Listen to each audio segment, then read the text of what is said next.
Block on an inclined plane, उसको हम लोग डिस्कस कर रहे थे। ठीक है, उसके बाद हम लोग फ्रिक्शन भी पढ़ेंगे, one by one frictional force. Discuss the frictional force after Newton's law of motion.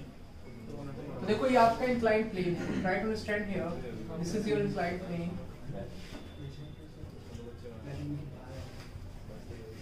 और इंक्लाइंड प्लेन पे आपको इस तरह से एक ब्लॉक रखा हुआ है,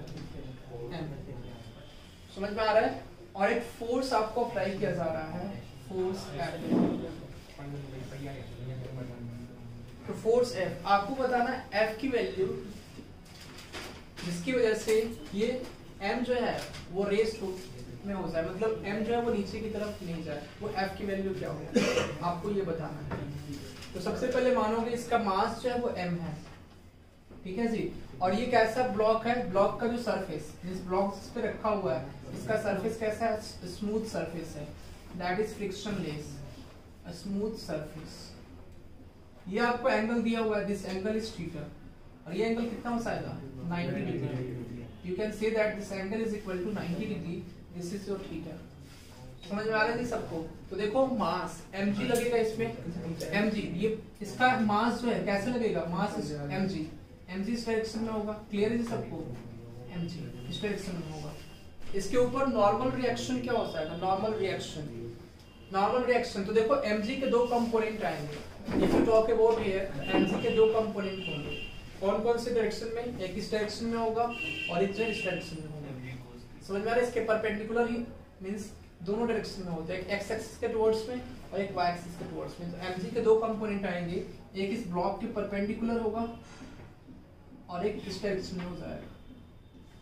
क्लियर है जी ये पॉइंट सबको, समझ में आया। अब देखो जब ये थीटा है तो ये क्या हो जाएगा, ये क्या हो जाएगा, व्हाट कैन यू से। देखो इसको अलग से बनाते हैं, ट्राई टू अंडरस्टैंड हियर। ये आपका हो जाएगा mg, ये आपका क्या है mg है, और ये आपका थीटा था, ठीक है। तो ये जब थीटा है तो ये क्या हो जाएगा 90, तो ये क्या हो जाएगा 90 minus theta. This is clear to all of you और नॉट।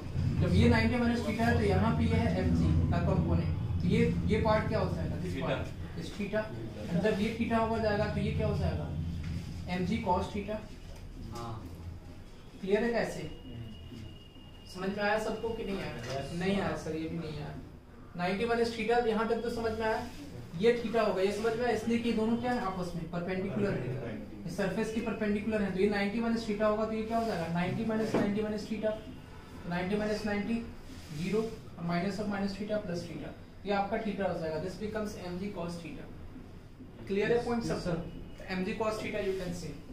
mg cos थीटा कैसे, जैसे हम आपको बताए थे कि देखो एक कंपोनेंट होता है a, इसका x एक्सिस के, अगर ये आपका एंगल थीटा है तो ये x एक्सिस के टुवर्ड्स में जो इसका कंपोनेंट हो जाएगा वो x हो जाएगा, और थीटा जिसके साथ अटैच होता है, जिसके साथ क्या होता है बनाता है, मतलब ये एक कंपोनेंट है जिसके साथ एंगल बनाएगा वो थीटा, उसके डायरेक्शन में इसका कंपोनेंट होता है cos में, this becomes a cos theta.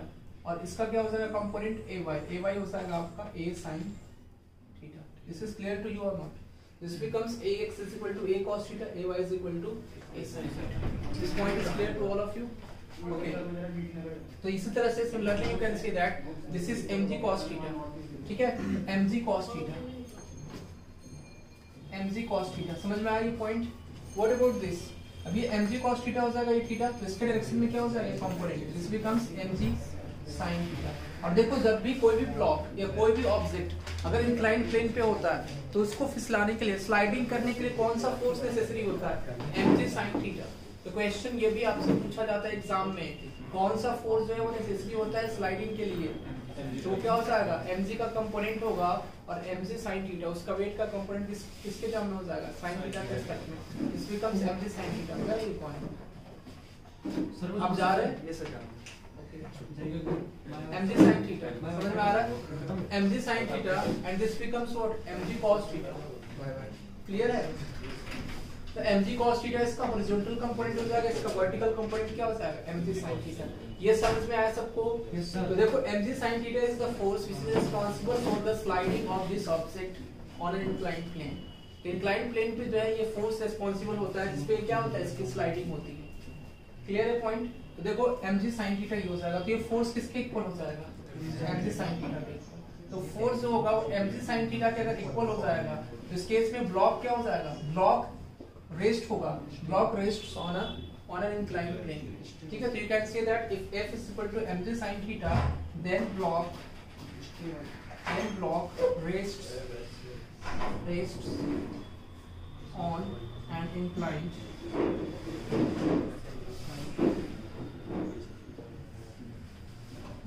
rests on an inclined plane। ठीक है, इस केस में जो है ब्लॉक क्या होगा, इंक्लाइंड प्लेन पे रेस्ट हो जाएगा। ठीक है, then block rest on an inclined plane. समझ में आया ये पॉइंट, क्लियर है सबको? Okay, then block rest on an inclined plane. F is equal to mg sin theta. Next part of this, next part,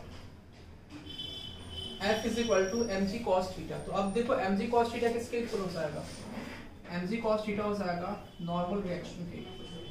This will be equal to normal reaction, normal reaction। ठीक है, तो n is equal to क्या हो जाएगा, you can say that n is equal to mg cos theta।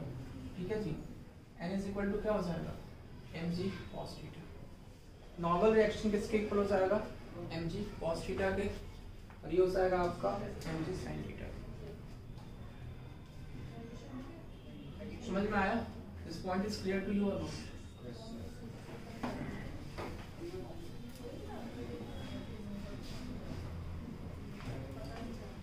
Yes, you are clear with this part?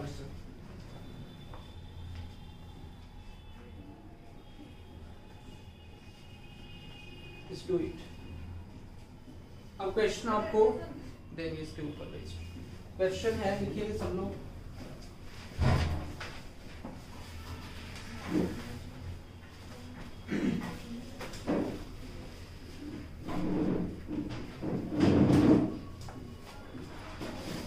हाँ जी, सब लोग देखेंगे आप क्वेश्चन। ये आपको ब्लॉक दिया हुआ है, this is a block here. ये आपका 30 डिग्री, ये 90 डिग्री, और ये आपका ऑलरेडी आप समझ सकते हैं कितना होगा, और ये हो जाएगा m। और m जो है वो इधर एक एक्सेलरेशन से नीचे की तरफ आ रहा है। तो आपको बताना है find a। Find a is equal to what, ये क्वेश्चन है आपका। ऑप्शन नंबर ए है, m की वैल्यू आपको दी गई है 9 kg। ठीक है, m की वैल्यू दी गई है आपको सॉरी 1 kg दी गई है। a की वैल्यू आपको फाइंड आउट करनी है। a की वैल्यू क्या होगी, हाँ जी, a की वैल्यू क्या होगी, provided that the surface is smooth, यानी that is known as frictionless। This is a smooth। m is equal to 1 kg। ठीक है, 1 kg दिया हुआ है।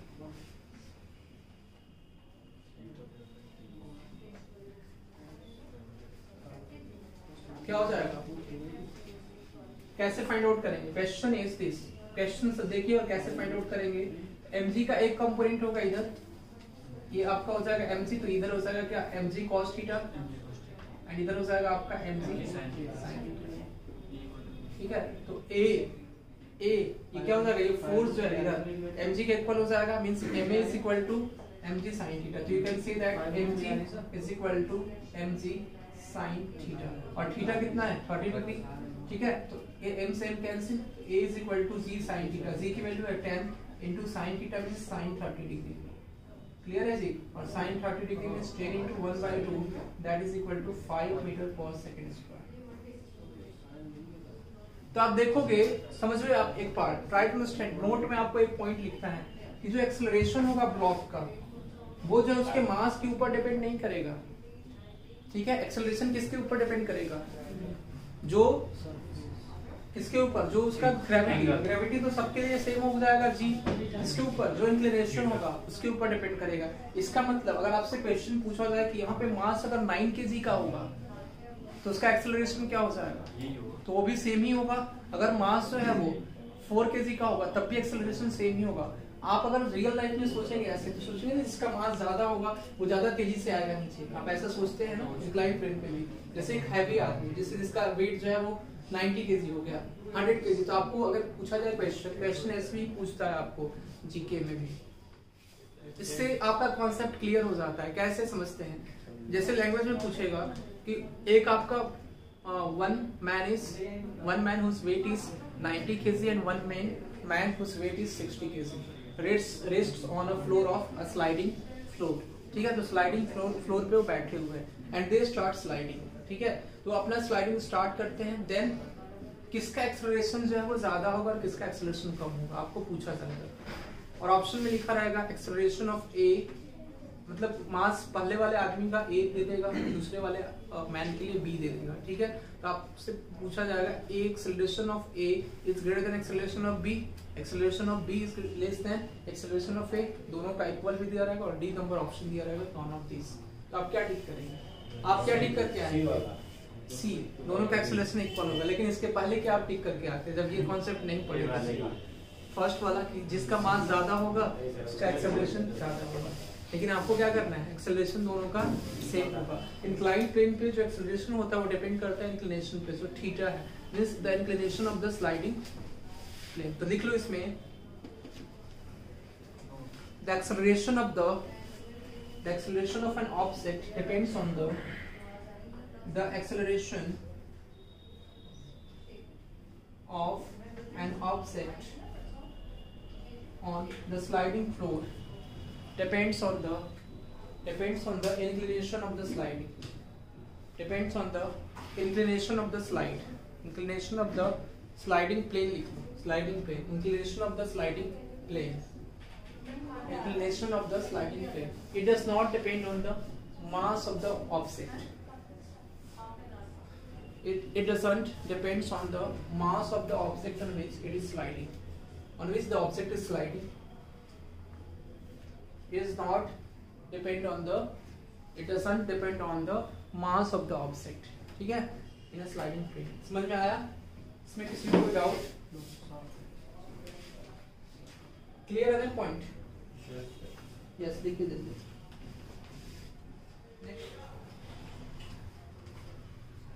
इम्पल्स तो आपको पता है ना, इम्पल्स क्या होता है ऐसी, इम्पल्स कितने लोग बताएंगे इम्पल्स के बारे में, इम्पल्स क्या होता है?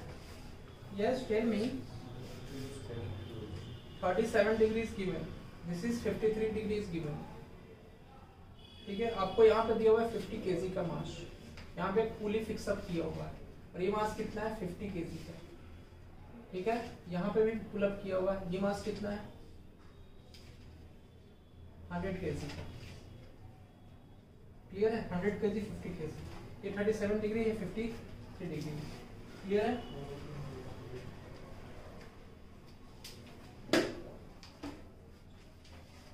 ए हो जाएगा 0.33 metre per second square, B number point is 0.66 metre per second square, C number point is 1 metre per second square, D number point is 1.32 meter per second square. Yes. You have to find out the acceleration of the block. The acceleration of the block. Find the acceleration of the block.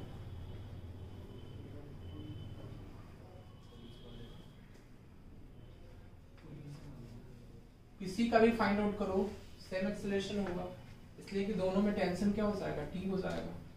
तो you can find out any of the acceleration. Question लिखना है तो लिख सकते हैं, two blocks are connected by a cord passing over a small frictionless pulley. Pulley कैसा है, frictionless है, resting on a frictionless plane as shown in figure, the acceleration of the block is, ठीक है। तो ये आपका पुली जो है मासलेस है, मासलेस एंड फ्रिक्शनलेस, ठीक है जी, मासलेस एंड फ्रिक्शनलेस, यानी स्मूथ पुली है, frictionless, this is massless and frictionless, this is given. What about this, ये भी आपका मासलेस है, फ्रिक्शनलेस है। ब्लॉक क्या है, ब्लॉक जिस सरफेस पे रखा हुआ है, ये सरफेस कैसा है, ये भी सरफेस आपका क्या है, स्मूथ सरफेस है। तो आपको बताना है एक्सेलरेशन, तो कितने लोग एक्सेलरेशन बता रहे हैं, क्या आंसर होगा, इसी है ना।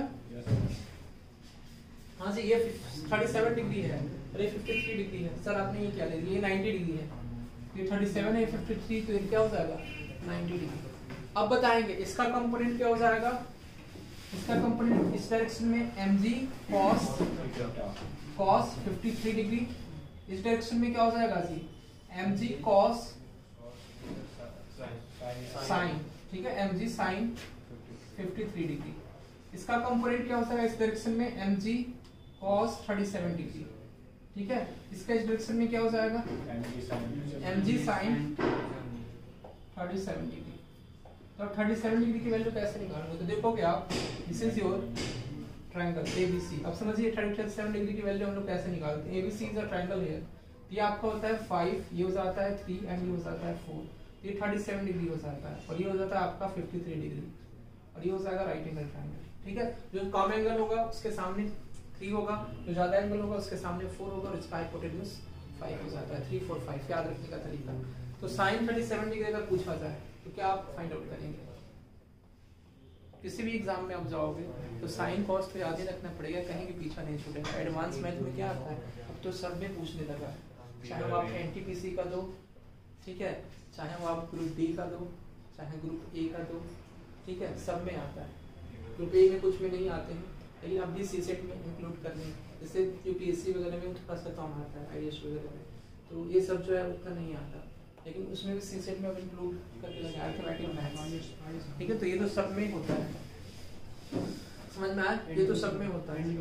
एसएससी सीजीएल में जाओ या सीएसएससी में जाओ, उसमें तो भर भर के, चाहे आप आरबीआई का दे दो एग्जाम, और चाहे बैंक पीयू का दे दो, और चाहे कलर का दे दो, ये तो सब में ही है ना। तो साइन और कॉस जो है आपको 10 से तो स्टार्ट करता होता है, लेकिन पीछा कभी फिर नहीं छोड़ता, ठीक है ना। तो ये क्या हो जाएगा, तो साइन थीटा क्या हो जाएगा, p by h means sin 37 degree, कितना हो जाएगा इसका आंसर। तो p by h perpendicular upon hypotenuse, तो परपेंडिकुलर हाइपोटेन्यूज क्या होता है, लॉन्गेस्ट साइड, तो 3/5, क्लियर है। Next part of this is sin 53 degree is equal to क्या हो जाएगा b upon h means 4/5, clear है। तो अब देखोगे cos में similarly you can say that cos complement हो जाएगा इसका, तो cos, अब इसका ये क्या हो जाएगा sin 53 degree means cos 37 degree, ठीक है, इसका कॉम्प्लीमेंट, और ये क्या हो जाएगा sin 37 degree means cos 53 degree is equal to 3/5। अब आप ये कर सकते हो, किसका ज्यादा होगा, मास इसका दिया 50 kg, तो ये ज्यादा है, ये ज्यादा है, आपको चेक करना होगा, और जो ज्यादा है वो उधर एक्सेलरेशन हो जाएगा। देखो अब ब्लॉक से इसके ऊपर एक फोर्स अप्लाई करेगा नीचे के डायरेक्शन में, तो ये स्ट्रिंग में टेंशनल फोर्स लगेगा, क्लियर है ना पॉइंट। तो टेंशनल फोर्स अप्लाई होगा इसमें ये स्ट्रिंग में, तो देखो स्ट्रिंग टेंशनल फोर्स, तो ये देखो ब्लॉक जो है वो नीचे की तरफ टेंशनल फोर्स अप्लाई करेगा, तो स्ट्रिंग ऊपर की तरफ में टेंशनल फोर्स अप्लाई करेगा, तो this is your tensional force, clear है जी। स्ट्रिंग में समझ में आया सबको। तो इसके लिए फ्री बॉडी डायग्राम क्या हो जाएगा, तो देखो कि इसका मास ज्यादा होगा, अब mg sin 53 ज्यादा है या mg sin 37 ज्यादा है, तो अब देखोगे m और मास का डिफरेंस ज्यादा है, काफी ज्यादा है, ये 100 है और 50 है, तो कौन सा ज्यादा होगा, ऑब्वियस सी बात है sin 37 डिग्री ज्यादा होगा। एक बार चेक कर लेते हैं mg, तो mg into sin 37, तो m मास कितना है 100 है ना, मास का काफी ज्यादा डिफरेंस है, g की वैल्यू आपको लेनी है 10 मीटर पर सेकंड स्क्वायर, ठीक है जी। तो 100 into 10 1000 हो जाएगा, और into sin 37 कितना हो जाएगा 3/5, मतलब ये कितना हो रहा है 200 3 600, तो 600 आ रहा है, 600 ये आ रहा है 600 न्यूटन, ये कितना आएगा 50 into 10 into sin 53 डिग्री 4/5, ठीक है, ये कितना आ जाएगा, देखो 5 से 5 कैंसिल, और 400 मतलब 600 यही आ रहा है, तो इसी का ज्यादा होगा, एक्सेलरेशन इसी डायरेक्शन में हो जाएगा, तो एक्सेलरेशन इधर ही होगा, और ये आपको इधर क्लियर है जी। यहाँ पे आप समझिए यही तो चीज है, आपने अभी ये चीज बोला लेकिन आपने समझा नहीं, इसमें क्या था, आपको फ्री था, ऑब्जेक्ट फ्री था, यहाँ पे क्या है स्ट्रिंग के थ्रू कनेक्ट कर दिया गया है, These two things are different from that. इसीलिए हम दोनों केस लिए हैं आपको। समझ में आया? आप कहते हमको पता है कि आप लोगों को जो भी चीज़ से बताई जाती है। Yes, it is present.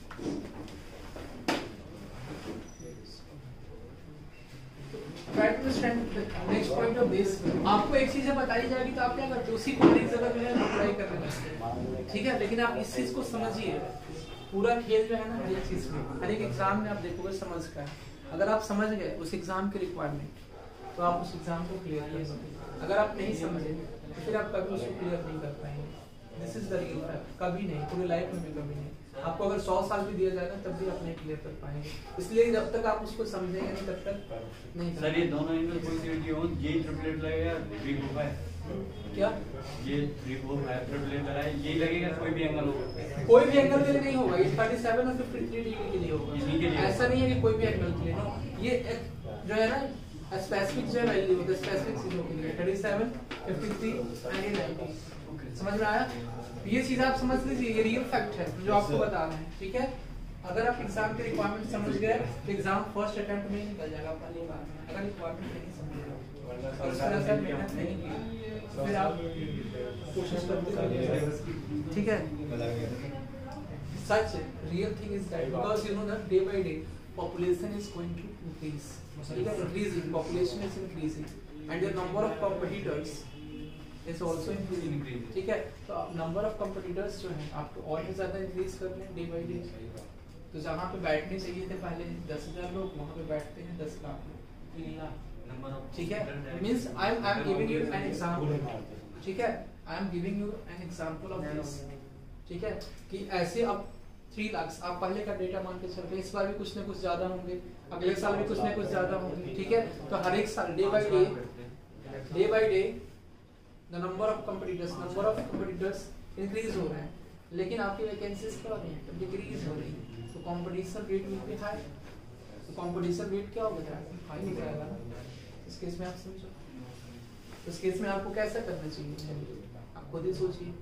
sin 37 cos 53 ये हो जाएगा cos 53 3/5, this will be sin 53 4/5, cos 33 आपका हो जाएगा 4/5। this is clear to all of you ना? तब देखो 400 और 600 तो इधर आपका एक्सेलरेशन हो जाएगा। Free body diagram you can draw for this part 100 kg। Clear है point? This point is clear to you? This is 100 kg mg sin 37 this will be mg sin 37 degree. ठीक है जी, ये क्या क्या हो जाएगा? आपका टेंशन हो जाएगा, एक्सेलरेशन इस डायरेक्शन में होगा। तो इसके लिए फ्री बॉडी डायग्राम आप क्या फाइंड आउट करेंगे? 600 minus t is equal to m into a 100 into a. Clear है? ये फर्स्ट आपका इक्वेशन हो जाएगा। समझ में आया जी? क्लियर है ना? सेकंड इक्वेशन इसके लिए, सेकंड इक्वेशन किसके लिए? 50 kg ब्लॉक के लिए। 50 kg ब्लॉक के लिए देखो एक्सेलरेशन ऊपर की तरफ और टेंशन भी ऊपर की तरफ होगा और mg sin 53 नीचे की साइड में इन डाउनवर्ड डायरेक्शन। तो इसका आंसर क्या हो जाएगा? देखो 400 t minus 400 is equal to, तो t minus 400 is equal to 50 into a. दोनों को ऐड कर देंगे, तो ये क्या हो जाएगा? Minus T plus T will be cancel out. 600 minus 400 that is equal to 200 is equal to 50 और प्लस 100 150 into a is equal to 200, तो 0 से 0 कैंसिल एंड देखो ये 3 5 सा 50 और 4 5 सा, तो a is equal to 4/3 and 4/3 means what? Metre पर सेकंड स्क्वायर मींस 1 पॉइंट कितना हो जाएगा जी? 1.33 मीटर पर सेकंड स्क्वायर। क्लियर है सबको पॉइंट? तो 1.32 दिया हुआ है, कोई बात नहीं, 1.32 मीटर पर सेकंड स्क्वायर। समझ में आया ना? क्लियर है सबको? ये आपका आंसर हो जाएगा। समझ में आया? ये एक्सेलरेशन ऑफ द ब्लॉक हो जाएगा। This is your acceleration of the block. You got this point और not? Yes, you got this point. Okay, write down all this and we will start friction. लोग friction इसके बाद start करेंगे। कीजिए सब लोग इस क्वेश्चन। क्वेश्चंस का देखो लिमिट नहीं है, क्वेश्चंस तो बहुत सारे हैं, बट हम लोग फ्रिक्शन करेंगे। ठीक है ना? फ्रिक्शन के टाइप्स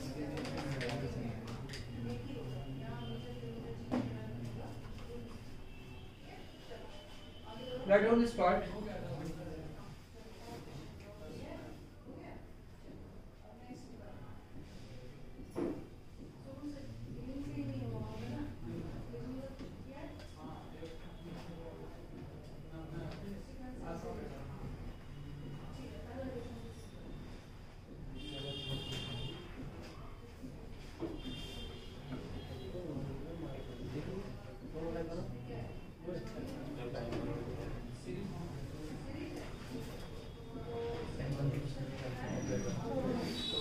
हाँ समझ में आया ना, क्लियर है, कौन सी बॉडी कोलाइड करेगी कौन सी नहीं कोलाइड करेगी। जैसे आपको देखो इनिशियल मोमेंटम जो है, कोई भी ऑब्जेक्ट यहाँ से जैसे बुलेट फायर हो रहा है, ठीक है, तो इसकी इनिशियल वेलोसिटी u हो जाएगी, मास है अगर आपका m, तो फायर होने के बाद जो है, अब इस फाइनल जो है ये इसका फाइनल मोमेंटम है, खुद ब्लॉक है, तो ब्लॉक का मास आपका कैपिटल है, इसका जो है वो x सेंटीमीटर आप दे दो, ठीक है, तो इसके एनर्जी के ऊपर डिपेंड करेगा, इसमें क्या हम अप्लाई करेंगे, एनर्जी कंजर्वेशन, ठीक है, इसमें देखेंगे। Next part of this is friction. Friction हम लोग समझते हैं, what is called friction. Friction को हिंदी में सब लोग क्या समझते हैं जी, घर्षण। तो फ्रिक्शन क्या होता है, what is friction? Yes, friction is an opposing force, all of you know about that. Friction क्या होता है, अपोजिंग फोर्स होता है। तो अपोजिंग फोर्स होता है, किस चीज को अपोज करता है, it opposes the relative motion of the object. Means relative motion means what, the velocity direction, means the object, the direction of velocity in which the object is moving, it acts in opposite to that, ठीक है। ये frictional force जो है वो direction of velocity, means velocity का जो direction है उसके अपोजिट जो है वो क्या करता है, ये एक्ट करता है। क्लियर है पॉइंट? तो वेलोसिटी के डायरेक्शन के अपोजिट जो है वो एक्ट करता है। एक्चुअल में देखोगे ये फ्रिक्शनल फोर्स का old concept as well as new concept इसमें क्या होता है, इंट्रोड्यूस किया गया। ओल्ड कांसेप्ट के अकॉर्डिंग बोला गया है कि फ्रिक्शनल फोर्स जो है वो सरफेस के इरेगुलरिटीज की वजह से जो है वो लगता है। जैसे फॉर एग्जांपल कि आपका कोई ऑब्जेक्ट यहाँ पे रखा हुआ है, suppose here is an object which is placed on this floor, and there are two types of floor, you know, one floor is smooth and second floor is rough. So if you are placing any object on a smooth floor, then you will realize that the friction will be less. So this is your old view. Old view says that, what your old view says that? Old view says that if the surface is smooth, then irregularities between the surface as well as this block will be less, so the friction between these two will be less also, the block as well as the surface. This point is clear to all of you or not? Means देखो ये old view है कि irregularities के surface पे, तो अगर ये surface आपका smooth होगा तो there may be chances that कि smooth जब होगा तो इसमें कोई friction नहीं होगा, तो no friction is present in this part, no friction is present in this part because there are no any irregularities which is present in between block as well as the surfaces, ठीक है। तो block और surface के बीच में कोई irregularities present नहीं है, तो no irregularities present, so you can write down no irregularities present between the block and the surface. This point you can say this is your old view, this is your old view. This point is clear to you or not? This is your old view and you can say that there are no any friction present between the surfaces and the block. This is clear to you or not? Clear है सबको? इसमें किसी को कोई doubt? इसमें किसी को कोई डाउट? तो ये आपका कोई फ्रिक्शन इसमें प्रेजेंट नहीं है, स्मूथ सरफेस है, नो इरेगुलरिटीज है। तो ये ओल्ड व्यू जो था वो आपका ये था, it was based on the irregularities of the surface and the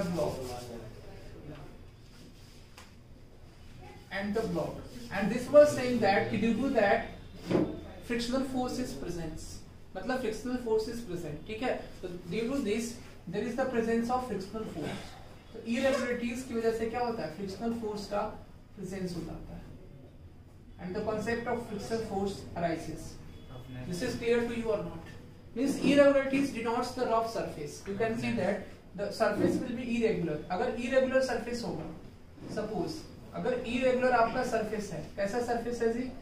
irregular surface होगा, irregular surface होगा तो कैसा हो जाएगा, rough हो जाएगा, rough, ठीक है। तो rough हो जाएगा तो friction क्या हो जाएगा, friction will be more. You can see that friction will be more.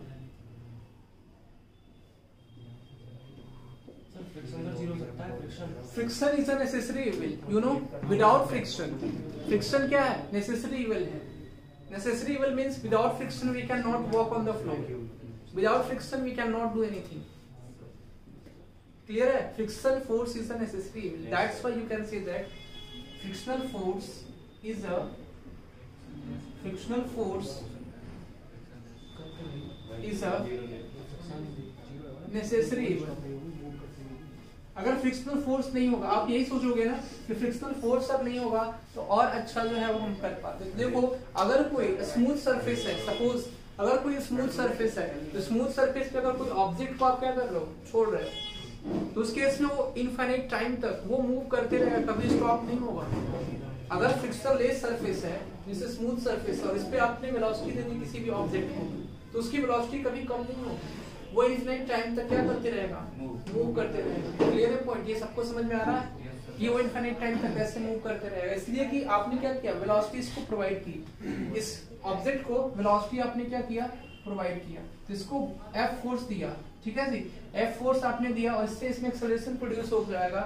और एक्सेलरेशन प्रोड्यूस भी तभी होता है जब क्या होगा आपका, या तो एक्स्ट्रा फोर्स, एक्सटर्नल फोर्स इसके ऊपर आप अप्लाई कर रहे हैं, ठीक है, या रिटार्डेशन में क्या होता है, आप इसके ऊपर कोई एक्स्ट्रा फोर्स लगा के इसको स्टॉप कर रहे हैं, ठीक है। अगर कोई आपने एक कांस्टेंट फोर्स इसके ऊपर अप्लाई किया है तो उस केस में ये कांस्टेंट वेलोसिटी से, ये कांस्टेंट वेलोसिटी से try to understand here there are 3 important point that you need to understand here. जब भी आपने F फोर्स अप्लाई किया इस ब्लॉक के ऊपर और ये ब्लॉक जो है स्मूथ सरफेस के ऊपर रेस्ट है, स्मूथ सरफेस के ऊपर, द सरफेस इज स्मूथ, समझ में आ रहा है पॉइंट? तो सरफेस अगर स्मूथ होगा और ये ब्लॉक इस पे है और आपने एक constant force, this is constant, there are two types of force, variable force as well as constant force. The force which you have applied here is a constant force that has what, one single value, you can say one constant value, तो उसको बोलते हैं हम लोग constant force. For example 10 newton, 5 newton and so you can say. So this is a type of constant force, and if you applied this constant force on an object which rests on a smooth floor, in that case that object moves with a uniform velocity, you can say that with a constant velocity along infinite time, you can say that infinite time तक ये क्या करते रहेगा, move करते रहेगा। तो for the infinite time you can say that for an infinite time it moves with a constant velocity v। तो ये कांस्टेंट वेलोसिटी v से इनफाइनाइट टाइम तक मूव करते रहेगा। समझ में आया पॉइंट? तो ये आपका हो जाएगा। इसीलिए हम बोलेंगे कि फ्रिक्शनल फोर्स जो है नेसेसरी इवल है to stop any object and to start any object. Clear है पॉइंट? तो स्टॉप करने के लिए फ्रिक्शनल फोर्स या कोई भी एक्सटर्नल फोर्स आपको क्या होगा, नेसेसरी होगा। फॉर एग्जांपल जैसे मान लो suppose you are walking on the floor, you are able to walk on the floor even with the presence of friction. If friction is not present here, suppose if friction is not present here, in that case you are not able to walk on this floor. Why? What is the reason behind that? Yes, can you explain me this?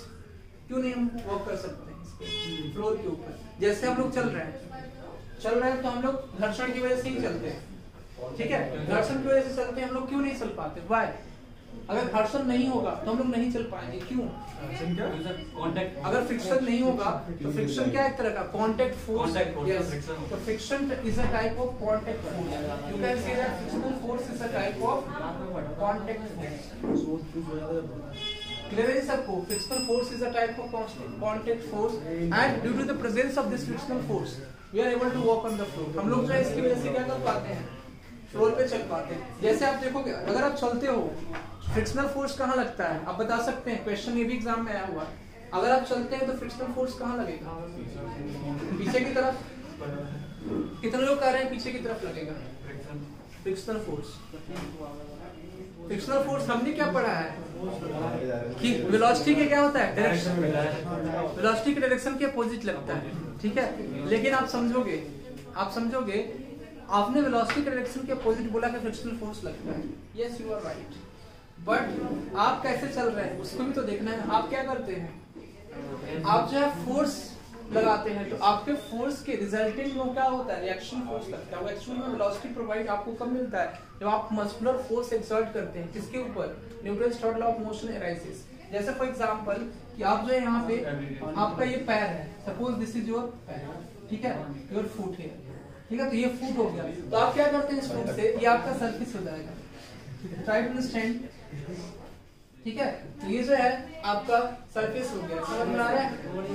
Clear है? तो आप देखो आप क्या करते हैं, जब आप चलते हैं तो क्या करते हैं, इसको पीछे की तरफ आप क्या करते हैं, फोर्स अप्लाई करते हैं। ये कौन सा फोर्स होता है, muscular force which is applied by you, ठीक है। मस्कुलर फोर्स किसके द्वारा, आपके द्वारा जो अप्लाई हो रहा है किसके ऊपर, इस सरफेस के ऊपर, तो सरफेस के ऊपर जब आप अप्लाई कर रहे हैं, किसके ऊपर, सरफेस के ऊपर जब अप्लाई करेंगे मस्कुलर फोर्स को, तो सरफेस जो है as a reaction force, Newton's third law of motion, as a reaction force आपके ऊपर ही अप्लाई करेगा, और due to the presence of friction it applies. ये आपका कौन सा फोर्स होगा, फ्रिक्शनल फोर्स होगा, एंड फ्रिक्शनल फोर्स की वजह से जो है आप चल पाते हैं, एक्चुअल में आप चल पाते हैं, आपको चलाता कौन है, फ्रिक्शनल फोर्स चलाता है।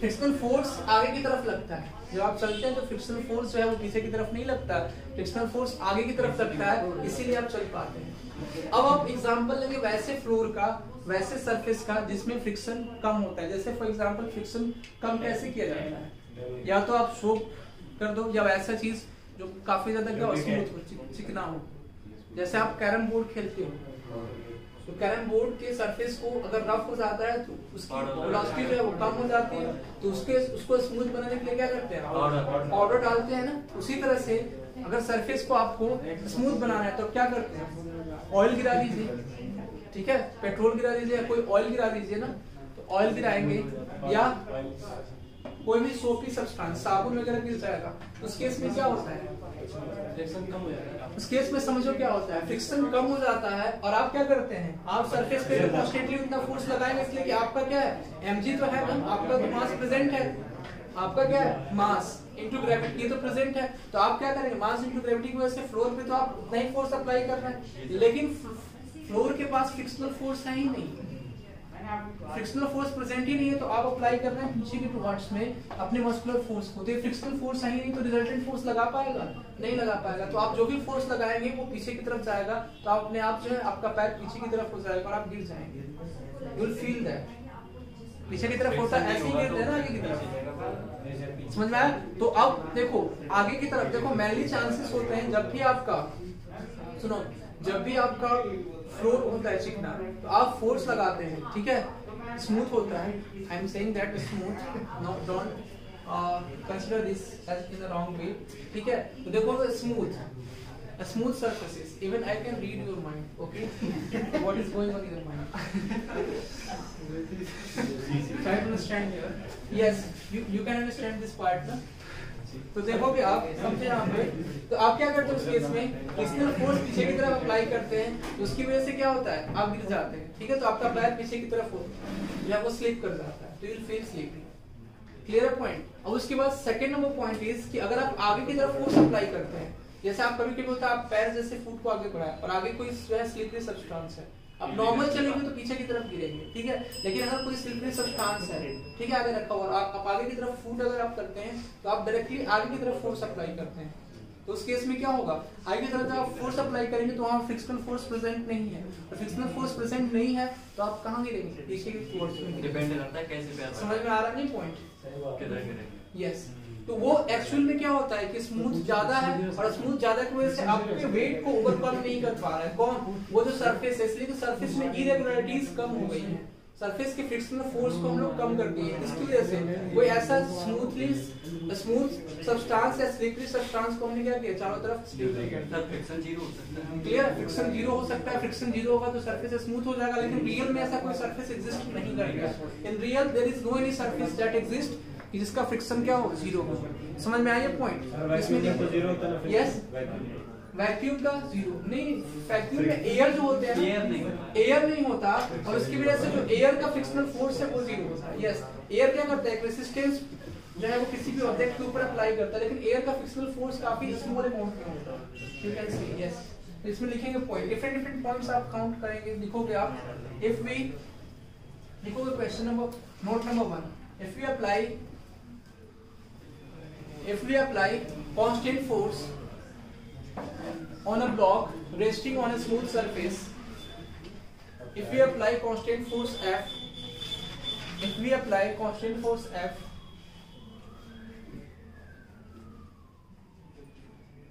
apply constant force F on an object resting on a smooth surface, resting on a smooth surface, then that object moves with a constant velocity for infinite time.